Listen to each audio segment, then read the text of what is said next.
But I never want to go back to prison. I will never go back. Right.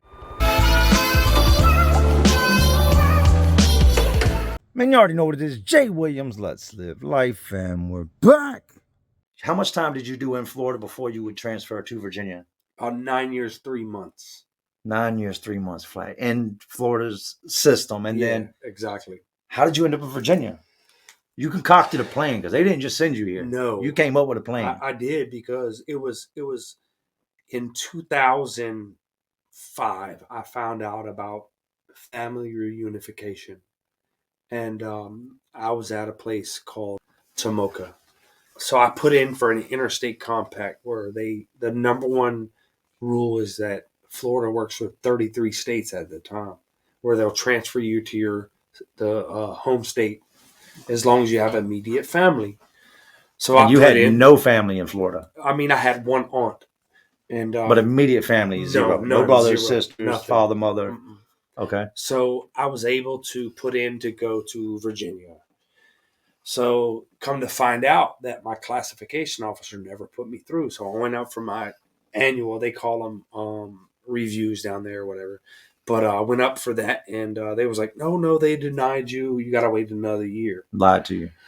So year after year after year after year went by. I finally got to Columbia, and I got a new classification officer.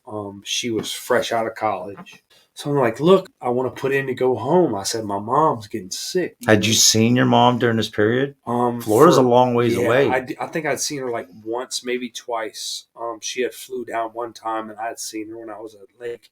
And then she flew down again after my uncle had passed away. So twice in 9 years? Yeah. And no video visits? No, they didn't have any of that down there. So you talked to her. I know you and your mom were real close. $26 a call, bro. Wow. I told the classification, I'm like, lady, I was like, look, I've been putting in to go home for the last 5 years. So she looks it up. She was like, no, you haven't. I said, yes, I have. So she was like, there's nothing in here that says that there's anything remotely close to it. They blackballed you for 5 years. Yeah. So I go back to the yard. I'm furious, man. And like, there's a guy. You know, he's like, they call him Dan Law. His name is Daniel Lonergan. He's got a life sentence. He's been down since 82. So he was like, look, man. He says, I can help you out, man. He says, we'll write some letters. We'll act like your mom had wrote. He says, we'll put them in envelopes. We'll send them to congressmen and senators in your area as if your mother had wrote it. He says, all you got to do is get your mom to sign them. We'll put stamps on them. We'll type them up. We'll do all that. Start making some noise. And everybody wrote back, and they was like, look, we can't help you, but this guy can. I can't help you, but this guy can. Well, that guy responded back to me. He's like, look, I can help you. His name's Bobby Scott, the 3rd Congressional Congressman of Hampton in Newport News. I tell you, I'll never forget it. He sent me this packet where I signed it, notarized it, and I became like, I'm still his constituent because like I was never a resident of Florida. Mm-hmm. I'll never forget it. They called me down to classification like about a month after I signed that. There was a bunch of classification officers and they're like regional people there. And I walk in the office and I get in, there's like 9 people in there and they got all these papers laid out across the desk. I start signing. They're like, look, just sign it. I'm like, no, I'm reading it. He's like, no, sign it. So I mean, I'm getting scared because I got all these people. So I just start signing stuff, you know. And I noticed like some of it was like release of records and such and such, such and such. This is your interstate compact you're signing. Yeah. I left there. They escorted me over there to the property. They took my picture. And then like, they was like, look, go back to the dorm. You got 5 minutes to grab your stuff. Right then. And so they were there for you. Yeah. You had no forewarning or nothing. Just one day mm-hmm. You went from hidden in Florida to here they are. Let's go. Yeah. So I packed my stuff. I went there and they shot me to Lake Butler. I stayed there. It was a Friday. That Sunday, an extradition person came and got me. They extradited you on the weekend. Yeah. That's serious. Yeah. Because weekends and holidays are off limits. Yeah. They got you out on the weekend. It was pretty serene, man. It was real. I understood what was happening, but like I'm leaving Florida, I'm going home. I'm going home. Even though you're not going home, I was You're going coming home. back to Virginia. I'm going home. You know people. Exactly. You know. Did you call your mom and let her know I'm coming home? She was so happy. She was excited. She was waiting for me, man. How was the process? How'd you get here? Oh, so I was sitting in the reception area. I had all my little bag. I had a laundry bag full of my mail and everything. And Florida, they don't have TVs. They don't have nothing. So I had bare minimums. Envelopes, hygiene, soap dish, shower shot. shoes. Yeah. So this guy comes through the Sallyport gate, and I see him walking through, and they buzzing through. So the officer's asking, "Where's your partner at?" So he's like, "It's out there in your lockbox." So like, what? He's got a single pair of shackles. That's all he's got. Like leg irons? Just one pair of leg irons. That's it. And so there, I could hear him talking, and he was like, "No, sign this paper. That's my prisoner over there. I don't want to hear what you got to say." So who is he? He's an extradition guy. Okay. He has custody of me now. Okay. So he signs. They sign the paper, whatever, and he puts the shackles on me. I'm like, "Where's my handcuffs?" Florida's not giving handcuffs away. No, you're not taking ours. Where's my? I said, "Where's my? Like black box?" Been down almost 10 years. Yeah. You don't go nowhere without the black box, nothing. The chain, the cuffs. Going everywhere. You know the process. Yes. Legs up, leg irons. Yep. Turn around, chain. Exactly. Black box, handcuffs. We know. So literally, we walk out the Sallyport. I got nothing but shackles. I got my hands free. He goes to get his partner. He goes to get his partner. It's a long 45. That's it. He puts long it in his holster. Yeah. We walk across the parking lot into his van, excursion van. It's got the little swivel seats in it and everything. It's got a little deck there with a TV and stuff. Oh, man, he's got one of those. Yeah. Yeah. So he was like, "Look, I'm an independent contractor." He says, "I do what I want." He says, "I'm going to get you there. If you try to fucking run," he said, "I'm going to shoot you."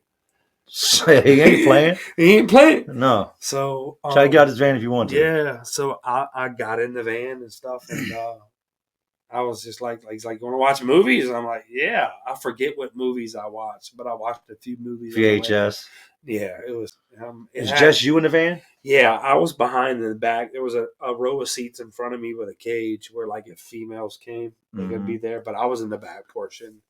And he was like, "Look, if you got to use the bathroom, just let me know, and we'll stop at the local jail." And we stopped at the local jail a couple of times. And he wasn't playing. No, we're not stopping at Burger King. We're going to a jail. We did stop at Burger King. He got me food. McDonald's. I stopped twice to get food. Oh my God, that was so good. It was love. Almost a decade. First time you had that. Yes. Like, thank you so. Thank you so. Licking the wrapper. It was good. So we went. They took me to Powhatan. That's where I ended up at. For receiving? Did you have to go through the whole process like you went to receiving? I had a fast track. I didn't stay there but about a couple weeks. And they move over on C unit? Yeah, C unit. Yeah. And so I basically had to do the medical portion there. That's it. Mm-hmm. And they shot me to Sussex. Mm. How was it seeing your mom for the first time? Oh, I'll never forget it. Mom and them, they came and visited me. It was my mom, my sister, my nephew. And it was wonderful, seeing her. It was just, they drove. It was a winter time, and there was snow on the ground. They drove to Powhatan? Yes. And it was just wonderful seeing her for the first time, being able to embrace her, and seeing my nephew. It was a wonderful visit because, being able to see her and him grow up, and my sister, it was wonderful. It was. I met Woody, and I think you became my cellmate in 2010. Yeah. And we would be cellmates up until I got transferred in 2012. And it was a good time. I remember when you came in the cell, I had wine. I had 5 gallons of wine underneath the bed. Yeah. And you know how it is when you get a new cellmate. You got to feel them out. You don't know who this dude is. Everything's a secret in prison. Like, I got what I got going on, but I can't let this guy know. And I remember after like a day or so, you was like, "Come on, homie, man. What's up? Like, what's you gonna bust this out or what?" Yeah, man? Like, I remember that. Remember you were like, "Yo, I'm not the police. Like, I don't know why you keep trying to keep this shit a secret. Like, I can't smell it." And that's when we got to laughing and talking. I remember we drank that night. Yeah. We sat in the cell pouring up cups, and then we started really chopping it up. You got into the whole the Florida system thing and started running me down. I didn't know that you'd been down that long. I knew you were somewhere else because you said jit. You was like, "What's up, jit? Jitterbug. What's up, little jitterbug?" And I was Yeah. like, "Jit? Like, fuck, what you calling a jit? What's up? What?" I didn't know if you were disrespecting me, but at the time, I was still, I was much a younger version of what I am than now. Yeah. I left 2012. I remember. I mean, so much happened in those 2 years we were cellmates. Woody was there when I gauged my ears. Oh my And I've goodness. told y'all, this is no lie. The process of gauging my ears was Horrendous. yes. Take your ear if you have a piercing and pick up an ink pen. I want you to take that ink pen and pull the inside out of it, and I want you to put some grease on it. And now shove that through your ear. You're essentially ripping your ear. I did that. And then the next step was to push an actual ink pen through this tiny hole. Papermate. It is by far one of the most painful things I've ever had happen. I'm standing there, and I remember clear as day, I'm backed up to the wall, and I think it was you and BK, I want to say. Yeah. Y'all were in the cell. Yeah. And I can't remember which one of y'all. I think it was you that was pushing, and BK was holding me. Yeah. And he was pushing with everything you had, and then you heard it pop. It popped. Pop! And the ink pen went through my ear. He got so white. And everything, sweat just poured down my face. Yeah. I turned pale white.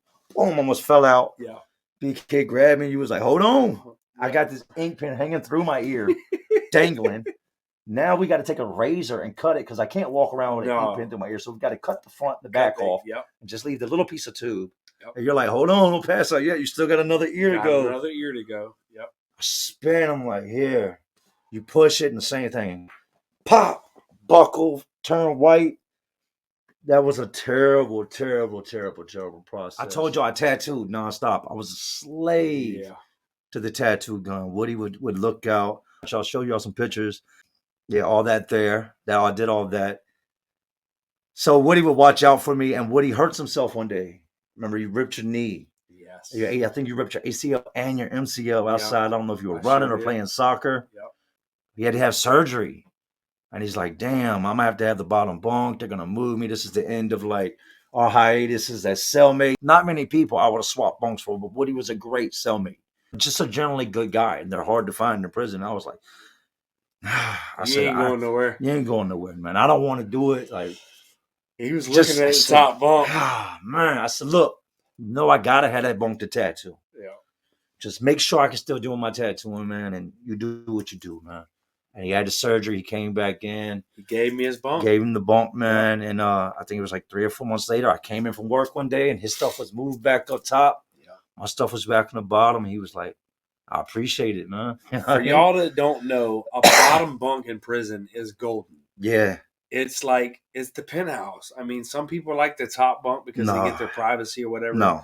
The bottom bunk is where it's at. Yeah, the bottom bunk it's your bed, it's your couch. Like, if you got the bottom bunk, nobody else sits on that. Nope. Like, you and this dude got to be really cool for him to come in and sit on your bunk. Exactly. You know what I mean? Especially for him to mess around and sit where you lay your head. You know what I mean? Yeah, that just ain't happened. But the bottom bunk allows you to just be able to sit down when you want, slouch over, sit, watch TV.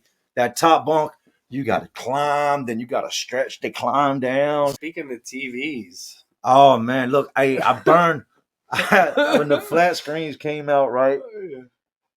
I'm sitting there and we're watching TV. He's got a big bubble TV. I got the 13-inch KTV bubble, right? And you had the flat screen amp when the amps came out after the Skyworth.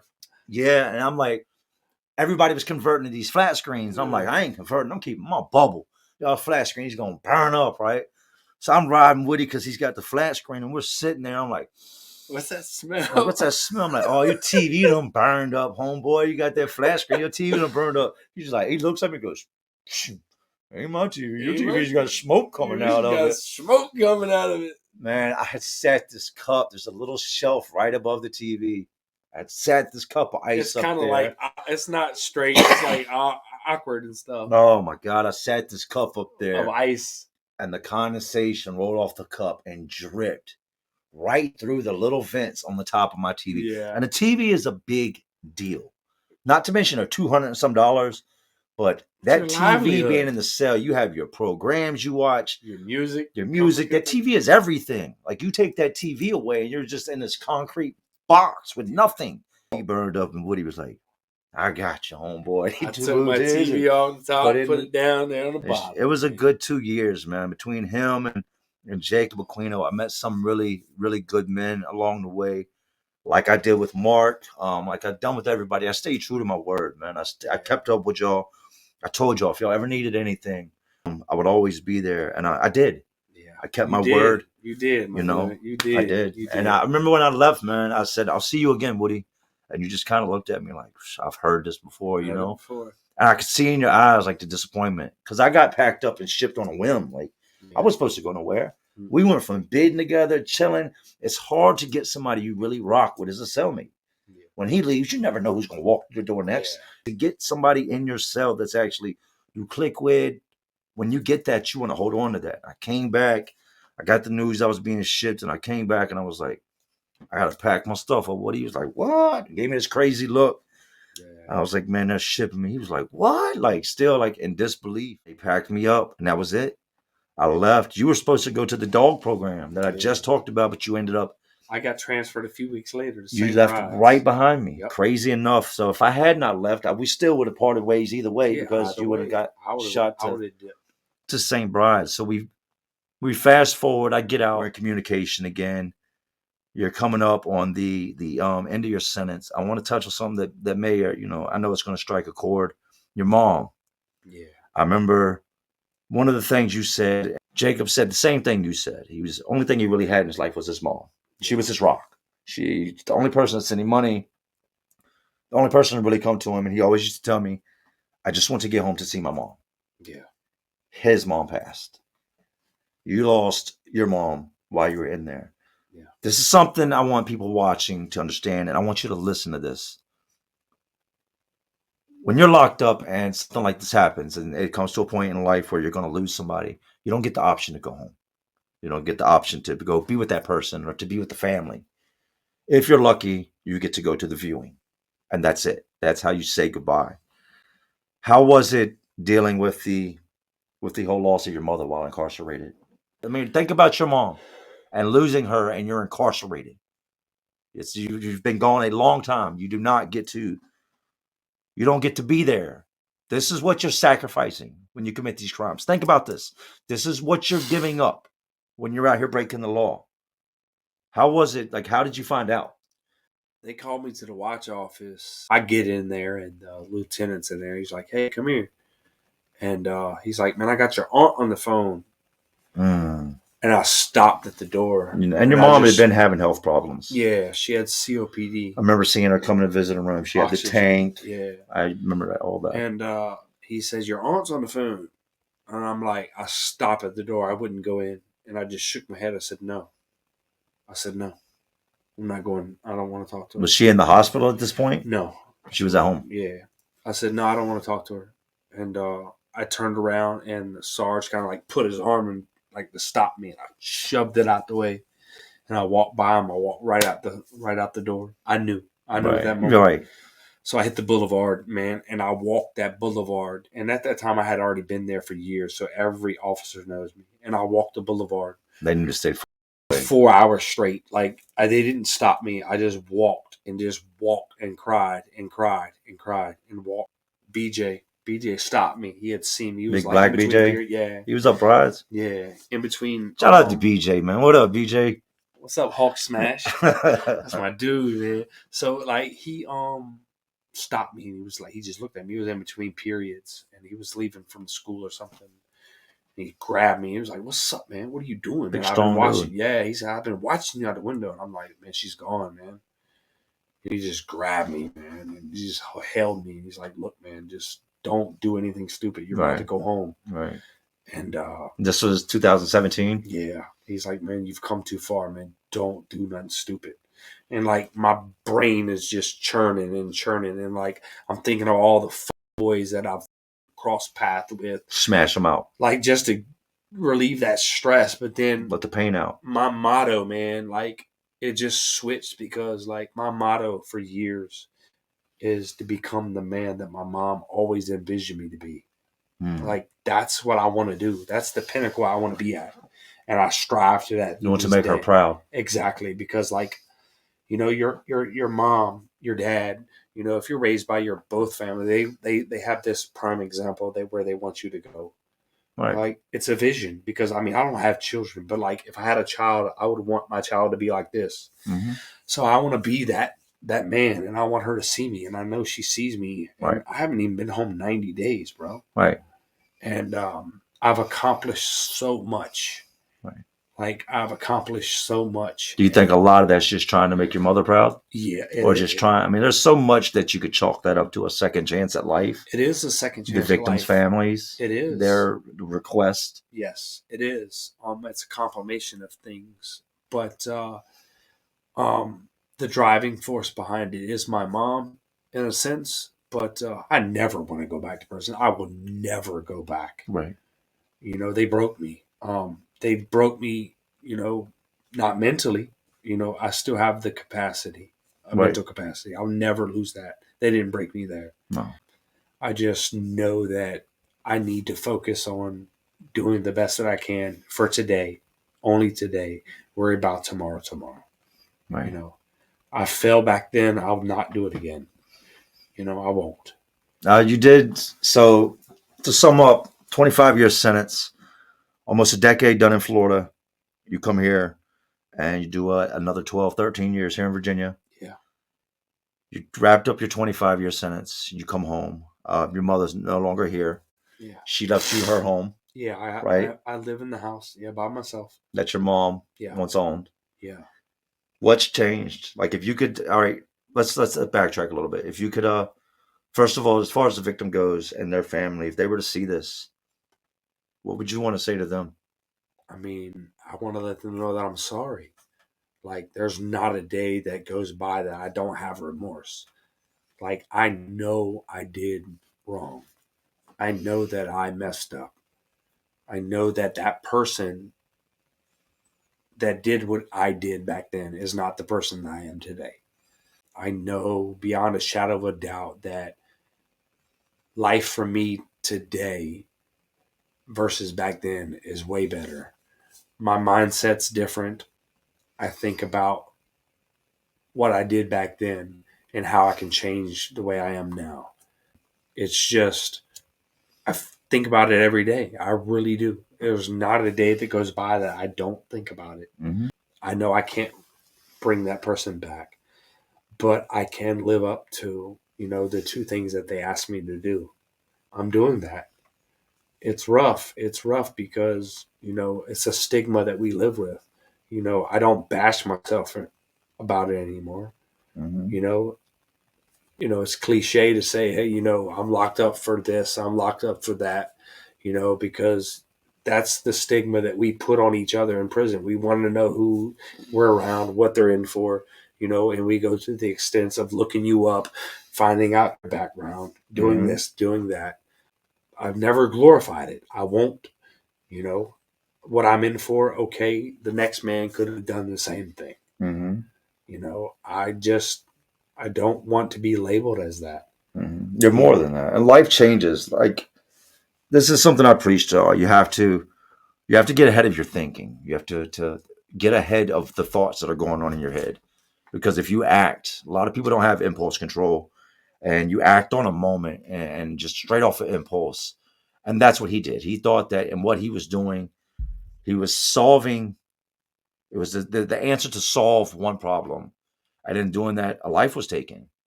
And not just that man's life, his life was taken. And then there's the victim's family. And then there's his family. Everybody loses all the way across the board. If you could go back to then as the man you are now, what would you say to a younger version of you that's out there right now on the run with probation, ripping and running? it's not worth it. Get a grip, take a step back, you know, analyze the situation you're in. You know, just think before you can act. Don't don't succumb, you know, go get help. You know, it's a struggle out there in them streets. It's bad. It is really bad because, you know, drugs is a bad thing. Mm-hmm. You know, since I've been home, I haven't even thought remotely about using any drugs. Mm-hmm. I won't do it. I can't do it because I already know if I get started where it's going to lead to.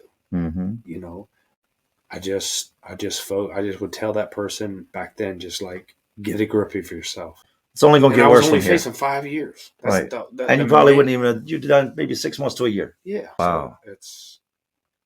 And Woody, him and his girl, they came in from Hampton. They've been here since, Love you, Maria. they've been here since Friday. And his girlfriend makes some of the most amazing food I've ever had. Maria, shout out, salute to you. Thank you. The food she made tonight was absolutely Wonderful. I mean, She's like, Filipino. I've never had home cooked Filipino food. Oh man, it's amazing. Yeah, That's what I get on a daily basis. I love it. Awesome. Who gave you the name Woody?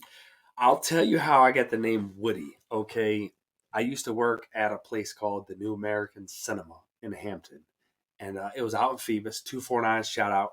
So I had a manager named Richard Carr. He had came in one day. It was about the time when the Natural Born Killer movie came out. Awesome flick. He snatches my ID off my chest, and he comes back, and it says Woody on it. And he brings me a pair of horn-rimmed glasses.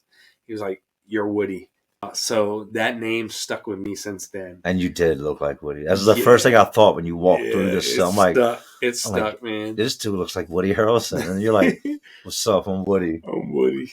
Yeah. So that's how I got the name Woody, man. And Woody, like, we had dinner tonight. They had a couple glasses of wine. It's like, you don't mind about the wine? I'm like, nah, man, I'm strong in my sobriety. Like, y'all have y'all's wine. What does the future hold? The future is that what's next? I got an art studio I'm opening. Me and my buddy Haji. Shout out to Jeffrey Hill. Imagine Priceless Studios coming soon. I'm starting a YouTube channel. Help with him. Yeah. It's called A New Life with Woody. That link in the bio videos will be coming soon. Yes, they will be coming soon. I'm fixing Mom's house up. You know, it's a struggle. The tenants really tore it up, man. And I'm doing everything I can. I'm working the best that I can. It's a struggle because I'm working sometimes 50 hours a week and coming home and putting a new floor in right now. It's hard. But you know, it's something that, you know, Mom had a vision of her house. Right. You know, the white picket fence, you know, she wanted a Florida room on the back. I'm going to do all that. You know, you're going to complete that vision. I am. It's going to take some time. I'm going to do it. And I'm just ecstatic being home and starting a new chapter.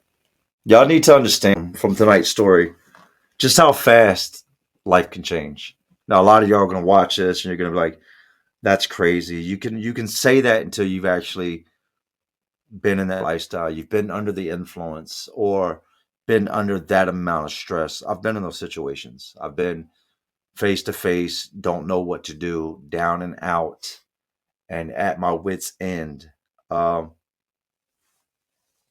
This could be you.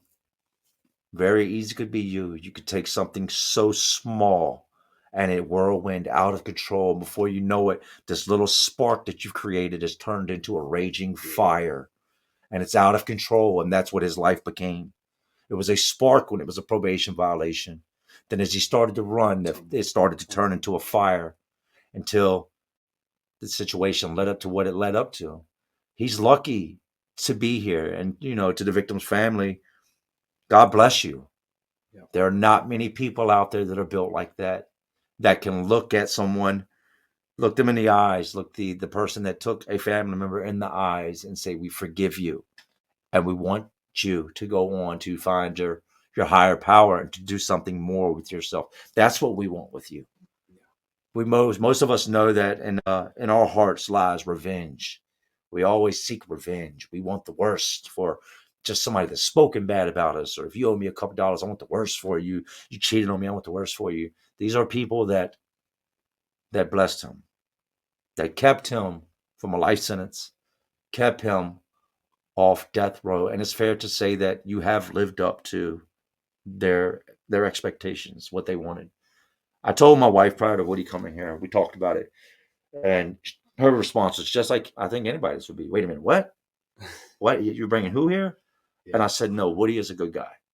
I said, if he wasn't a good guy, I wouldn't bring him here. Yeah. And how can I say he's a good guy? I lived around him for years, not around him, with him, like literally 3 foot apart. Here I am, here he is. Yeah.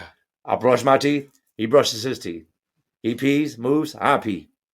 We get shook down. He strips down. I strip down. We cuff up. We went through this process for years. I had many talks with this man, long nights talking with this man. I know who he is. Strip all this away. Strip all the macho-ness, the tattoos, the crimes. When you live with somebody day in and day out, and there's nothing but time to talk, you find out who a person truly is. Yeah, and you can read between the lines. You can. He's a good man, and I'm proud to call him my friend. And I hope this story reached the right people. If it changes one life, it stops one person, and gets them out of that life, then it's worth it. It's not all for vain. And you said that you wanted to get back. You want to start interacting with people and talking with people. Exactly. To try to stop the U's out there, the guys that don't see where it's headed. You didn't leave Virginia thinking a short time from now I'm going to be locked up in Miami-Dade with a homicide case. Nobody ever. Most people don't plan to go do something like this. This was a desperate measure, desperate moments, and you reacted. Yeah. You reacted. You did something that, looking back on it, you probably, and I've talked to a lot of guys that had similar situations. They look back on it and it's still unreal to them. Like, I can't believe I did that. Yeah. I can't believe I did it. It's rough, man, because you don't think the next moment, you're transfixed on a certain, moment, and then it changes in a second, Blink of an eye. Like it can go from 0 to 60 in a blink of an eye, But you're home now, man. 23 years behind you. You went in at 22, 23 years old. You're now coming up on 46 years old. I'll be almost 46 this year. You gave half of your life to the penitentiary. Yeah. I survived. You survived. It wasn't in vain, though. That time I worked on myself and came out a stronger man than I was before I went in, man. Now, done with the crime, done with that life. Did you learn your lesson? Did I? Did I? It's over with. There will be no more dibbling, dabbling. No. Jaywalking. No. Candy bar out the store. No. It's over with. Well, that's it, man. We're going to wrap this up. Woodys channel's in the bio. Y'all go check him out. Y'all let me know what you think in the comment section. Y'all know what it is, man. Y'all have got one life to live. Think before you act. Live it to the fullest. You got anybody you want to shout out? Anything you want to say before we get up out of here? I just want to shout out my baby girl, Maria, my family, my nephews, my nieces. I love all y'all, my sister, Jay. I thank you for everything, man. You my dude. I love you to the fullest, you too, man. You're a good dude, man. Y'all stick with this guy, man. He's the real deal, man, because many a nights we stayed up talking. I just knew this guy was destined. He was destined for greatness. I look up to you. Yeah. I do. There's nothing I've done you can't do. I'm not even trying to compare myself to you and won't. I'm gonna stay in my own lane. I just want to, do me. Yeah, man. Like you do. You're able to reach people and give people a platform and get people to be able to listen to you, and you give it 100%. Like, right. I watched almost every single one of your videos, right, and everything you say is 100, right. And I appreciate you for that, because I'd be laughing my ass off on some of the things that you've done. Yeah, and a lot of the characters I talk about. A whole ton of the people I talk about. Right? I do.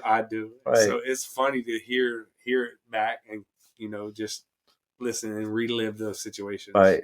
So, but yeah. And we had our moments. We had our moments where you get that cabin fever where there's two men living in a cell. There's been plenty of times me and Woody was squared off in the cell. Like, off a couple times. Or something, you know what I mean? And one of us will eventually break and be like, man, I ain't going somewhere, man. Like, 5 minutes later, we're over there just chilling. Like nothing happened, man. Nothing. And that's rare. It's very rare that you and a man can square off and somebody not get punched in their shit when you've punched 100 people before this person, you know what I mean? Or during the moments, turn around and look at the boxes on there and look at our pictures and be like, yeah. We're bigger than this, man. Yeah. What are we arguing over? We're arguing because we're locked in this cell and going stir crazy. I burned the stinger up, bro. I gotta fix the stinger again. Come on, man. Like, them are the days, man. Well, look, I love all y'all. Thank y'all for coming through. And as always, y'all know what I'm doing, man. I'm just trying to keep y'all entertained. Are you not entertained? And like always, this is Jay Williams. Let's live life. To all my real ones. Or some real ones watching. Cause y'all still watching me. You know how we do. Salute.